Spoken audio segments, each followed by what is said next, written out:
Babe!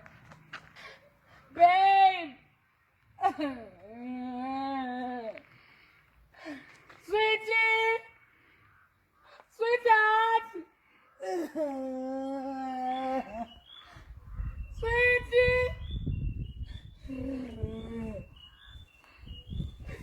I was only joking.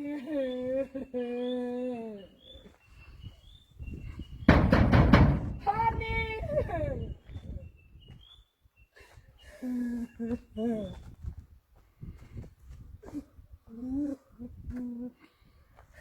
I was just joking. I was just testing you. Sweetheart!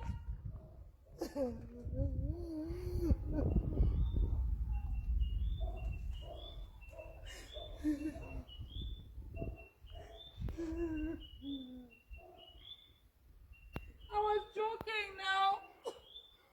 I was only testing our love.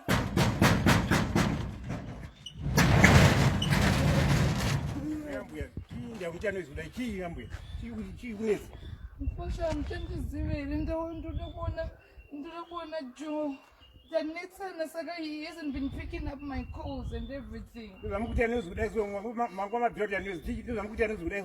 Mukosha mchandizi ndinombokupaitwa $5 muchindigezera motikari makunditreata kudaro. Nguva yacho iyoyo haye kuti anoidzi inoza mukuti achatikunza noidzi zvakanaka naka. Jo hamu munomu. Ndokumbura kutarisa kuti arimo. Sweetie! Hamu Jo. Kwava ndiana? Hava kubva cottage kwangaenda. Cottage Sero. Excuse me, ne? Muri kubva kupi mumba mujira remember mo? Indotobva ngo cottage pane zvakati chimbotaura nchini. Muchitaura nani? Mami muchitaura nani? Aiwa, Cottage.